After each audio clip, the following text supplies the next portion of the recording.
Oh, baik, Assalamualaikum warahmatullahi wabarakatuh. Selamat malam, teman-teman mahasiswa. Malam hari ini, walaupun di background-nya seperti sedang di pantai ya, ini menandakan semangat pagi bahwa meskipun malam-malam Bapak membuat sebuah rekaman video pembelajaran, ini sebagai salah satu bentuk tanggung jawab Bapak untuk menepati janji Bapak ya untuk memberikan pembelajaran tentang mata kuliah seni pada malam hari ini. Baik mahasiswa sekalian, Bapak ingin sampaikan bahwa materi pada mata kuliah musik dan gerak anak usia dini ini menjadi hal yang penting untuk kalian semua, baik secara teori dan lebih penting lagi adalah praktik dari mata kuliah tersebut. Pada kesempatan malam hari ini, Bapak ingin sampaikan tentang sentra musik dan gerak untuk anak usia dini, yakni 9 sentra penting dan gerak ya untuk anak usia dini. 9 sentra musik dan gerak untuk anak usia dini ini Bapak sampaikan di mata kuliah musik dan gerak anak usia dini, di mana yang pertama ini adalah sentra bermain fun cooking. Sentra bermain fun cooking ini merupakan kegiatan yang mengembangkan keterampilan mengolah bahan makanan dengan atau tanpa memasak. Karena anak-anak yang diberikan sebuah kegiatan atau aktivitas bermain, disediakan fasilitas, sarana dan prasarana, serta cara pembuatannya dengan menggunakan bahan-bahan yang sesungguhnya dan hasilnya dapat dinikmati langsung oleh anak-anak atau imitasi dari bahan atau media yang disiapkan oleh sekolah, orang tua, maupun guru di sekolah tersebut. Yang kedua adalah sentra musik dan gerak. Sentra musik dan gerak itu merupakan sentra yang memusatkan kegiatan seni, musik, dan gerak kinestetik, serta olah tubuh secara jasmani. Oleh karena itu, sentra musik dan gerak ini dimaksudkan sebagai wahana bagi anak untuk memainkan alat-alat musik. Alat musik yang sederhana dalam mengembangkan keterampilan menggunakan berbagai alat musik dan berbagai sarana penunjang dalam rangka meningkatkan kreativitas bermusik dan kinestetik anak. Yang ketiga, itu adalah sentra seni dan kriya. Minggu lalu Bapak sudah sampaikan tentang sentra seni dan kriya. Sentra seni dan kriya atau yang lebih dikenal dengan art and craft merupakan sentra pengembangan nilai-nilai seni yang ada pada diri anak melalui kegiatan dan kriya. Kriya, karya, sebuah ciptaan yang didedikasikan untuk pembelajaran merupakan hal yang sangat baik bagi kita semua agar kreativitas pembelajaran semakin baik. Dan anak-anak sangat suka dengan aktivitas ini, apalagi dibuat oleh tangan sendiri atau hasil karya guru yang dapat digunakan atau dimodifikasi oleh anak-anak. Selanjutnya yaitu sentra bermain persiapan baca tulis.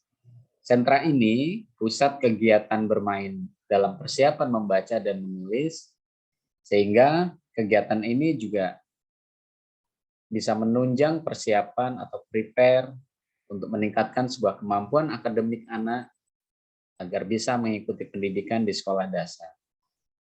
Jadi ada transisi, ada persiapan dari PAUD ke jenjang pendidikan yang lebih tinggi.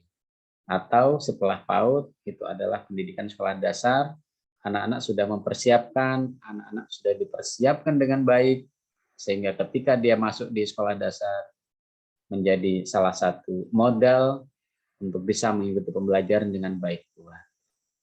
Selanjutnya adalah sentra matematika ria. Kenapa disebut matematika ria?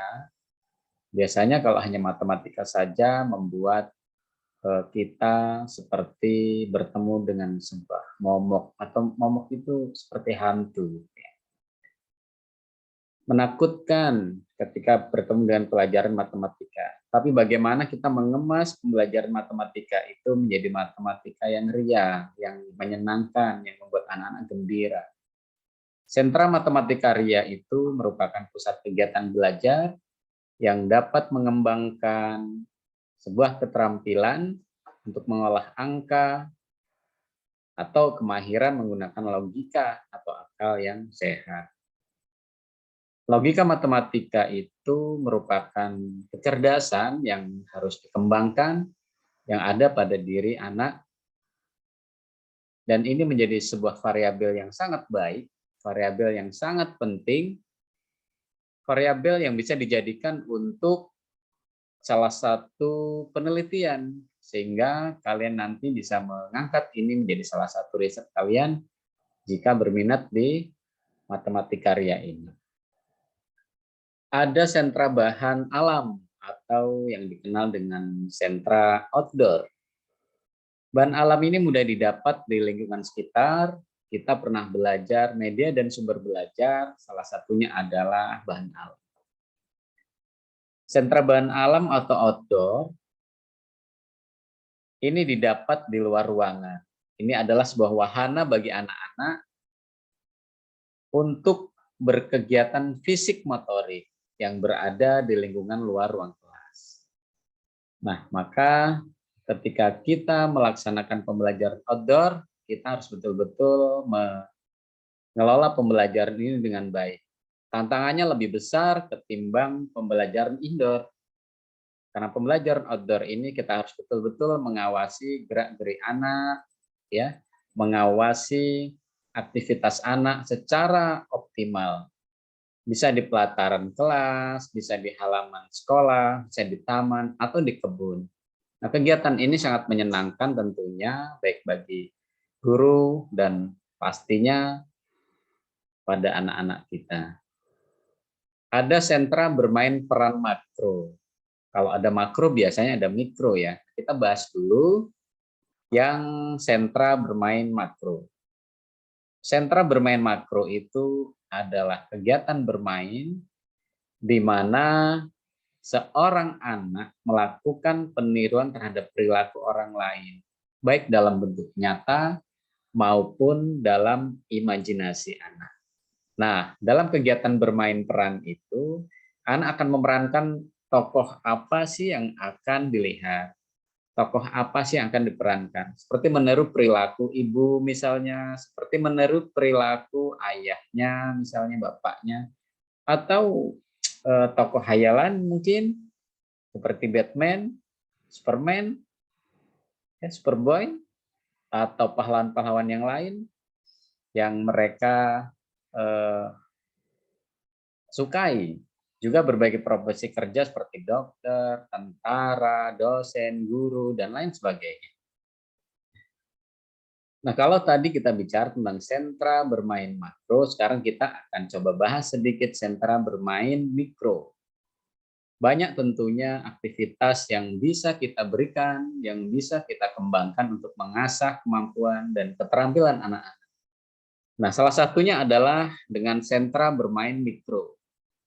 Sentra bermain mikro ini merupakan bermain pura-pura ya. Pura-pura itu secara simbolik main-main di mana anak menjadi dalang dari sebuah permainan atau berbagai permainan dengan berbagai peran yang dimainkannya bersama teman-temannya. Biasanya anak memulai sebuah kegiatan itu dengan bermain dan membuat sebuah miniatur-miniatur atau hal-hal yang kecil yang menyerupai ruang yang sebenarnya, tapi bentuknya mini, atau keadaan yang merupakan suasana tertentu seolah-olah mereka berada di ruang kerjanya sebagai dokter misalnya, di dapur, kemudian atau mungkin kalau dia minatnya di salon kecantikan, dia seolah-olah sedang berada di salon kecantikan dan sebagainya.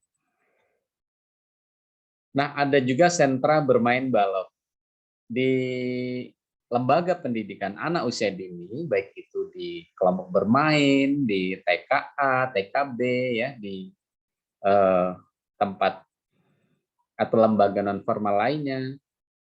Ini ada sentra bermain balok dan ini sangat memberikan dampak yang positif kepada anak untuk mengasah aktivitasnya.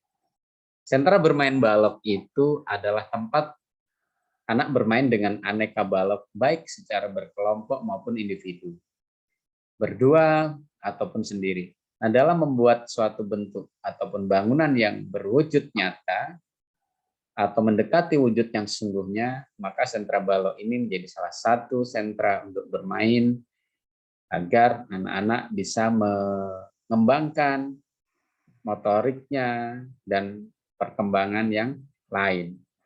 Ketika dia bermain secara berkelompok, dia akan mengembangkan kecerdasan interpersonal dan tentunya dia juga akan memulai mengembangkan kecerdasan intrapersonalnya, ya. Gitu. Di sini perlu kalian pahami juga bahwa ada batasan sentra musik dan gerak.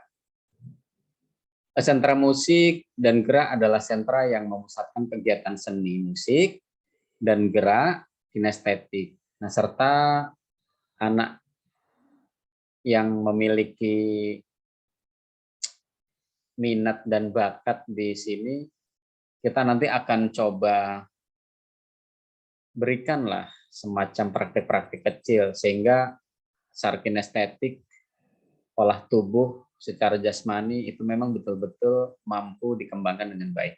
Nah, sentra musik ini dimaksudkan sebagai wahana bagi anak untuk memainkan alat-alat musik, baik itu yang sederhana maupun yang modern.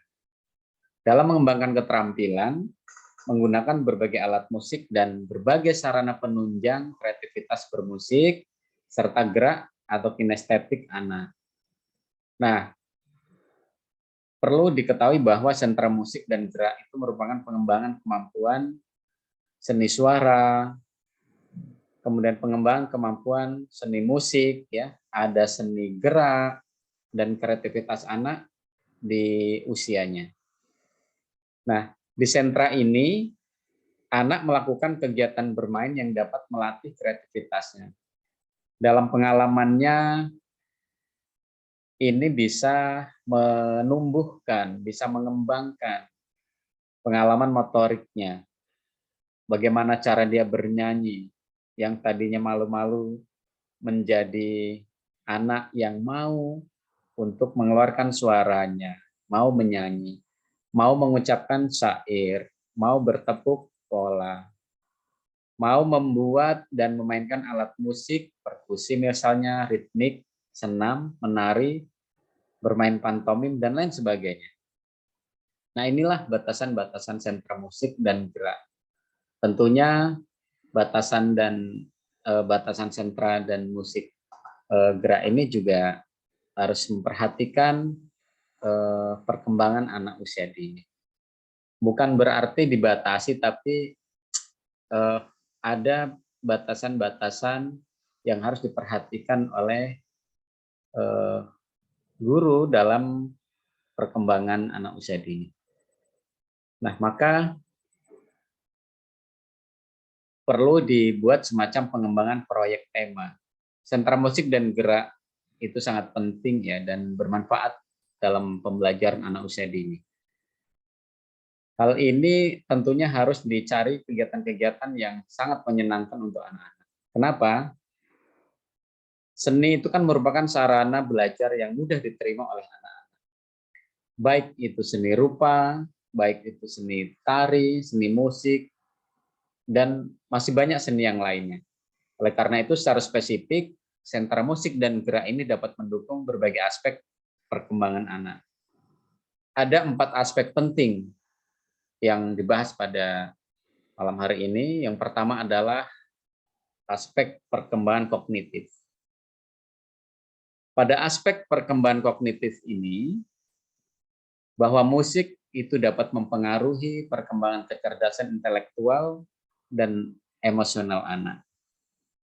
Seorang anak yang telah dibiasakan mendengarkan musik dari sejak kecil, ya, maka kecerdasan emosional dan intelijensinya ini akan lebih berkembang jika dibandingkan dengan anak yang jarang atau tidak pernah dibiasakan mendengarkan musik sejak kecil. Nah, musik itu dapat membentuk anak menjadi cerdas. Musik juga bisa membentuk anak menjadi pintar.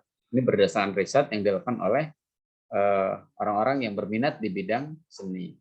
Nah, terutama di bidang logika, matematika, dan bahasa. Yang kedua adalah perkembangan bahasa. Pada aspek perkembangan bahasa ini, melalui musik dan gerak, kemampuan berbahasa anak dapat menjadi lebih baik. Kenapa?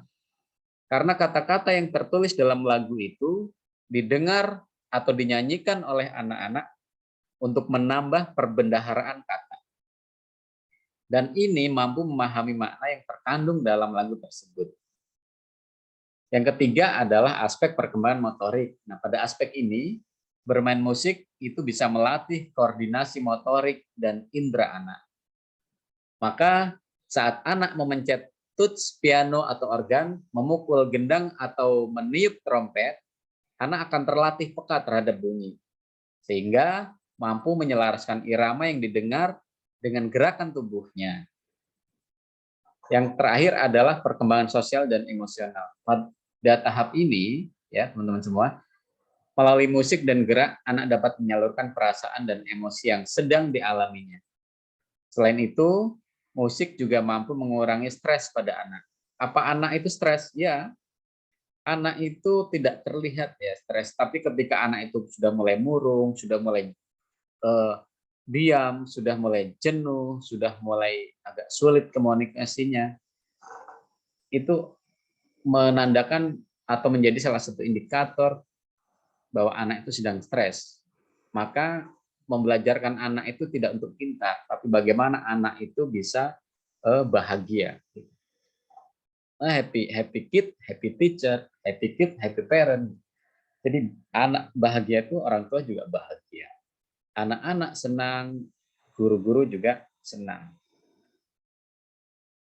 Nah, setelah kalian mendapatkan teori dan materi di atas, ada perkembangan seni, ada sentra-sentra, ada 9 sentra, maka tindak lanjutnya adalah ya setelah mengetahui pengertian, tahu manfaat sentra musik dan gerak itu apa, selanjutnya secara tahap demi tahap perlu adanya pengembangan belajar melalui apa? Bermain pada gelaran sentra musik dan gerak. Nah, salah satu tema misalnya dengan tema sirkus, ya. Ada urutan-urutan dalam pengembangan tema tersebut. Satu, pengembangan proyek tema. Dua, keterpaduan tema dan indikator.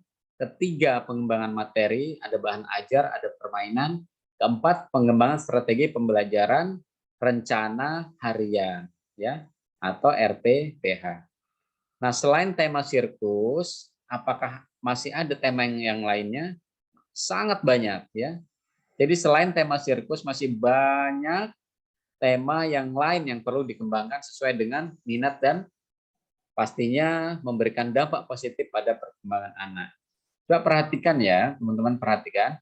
Ini adalah contoh pada tahap pertama dalam pengembangan belajar di gelaran sentra musik dan gerak. Ini adalah temanya tema sirkus. Kalian bisa membuat berbagai macam tema yang lain ya. Kalau di tema sirkus ini dalam tahap dari tema ini dikembangkan menjadi 4 ya, menjadi 4 sub tema. Yang pertama adalah badut sirkus, kedua pesulap kecil, ketiga kotak ajaib, dan keempat musik berperkusi. Nah, masing-masing subtema ini akan dikembangkan dalam kegiatan belajar mengajar dalam dalam 1 bulan maksudnya. Jadi dalam 1 bulan itu ada 4 komponen penting, mulai dari badut sirkus, pesulap kecil, kotak ajaib, musik perkusi. Ya, itu tema besarnya adalah sirkus ini. Nah, tema besarnya ini sirkus ya. Kemudian coba besarkan dulu. Nah, ini. Nah, ini tema besarnya adalah sirkus ya. Kemudian dia ada 4 komponen penting. Nah, ini ya.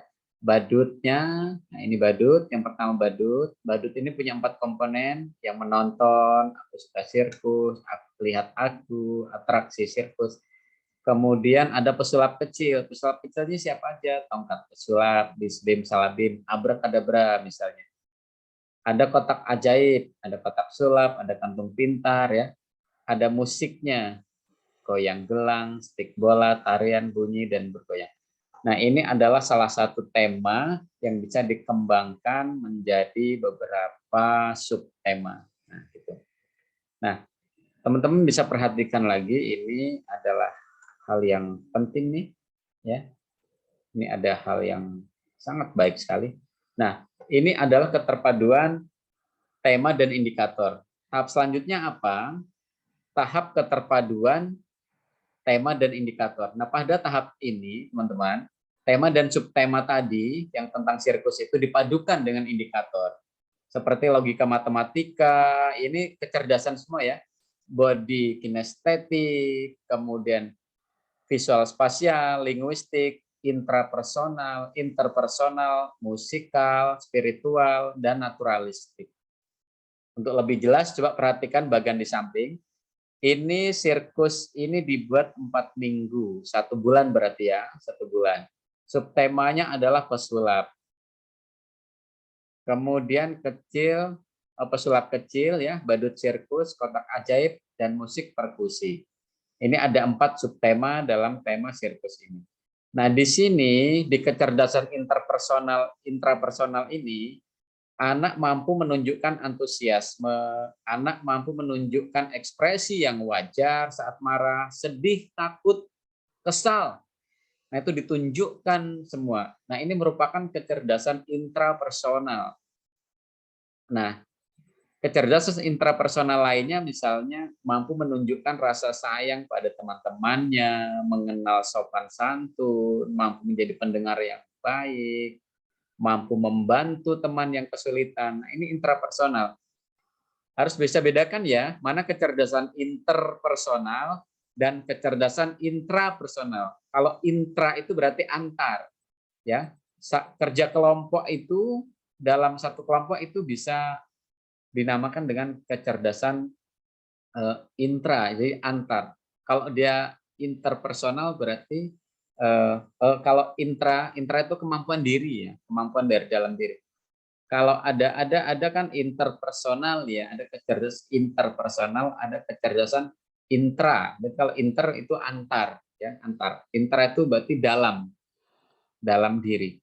Nah, kemudian di kecerdasan visual spasialnya, anak mampu menggambar bebas dengan berbagai alat dan media ya. Kemudian mampu bermain warna gitu. Di kinestetik mampu berjalan di atas titian, mampu melempar bola, mampu memutar pergelangan tangan. Nah, ini kaitannya dengan gerakan. Di logika matematika, apa sih yang bisa mencerdaskan anak di kegiatan ini? Mampu menghitung bola, mampu mengelompokkan benda, mampu menghitung langkah kaki, dan sebagainya.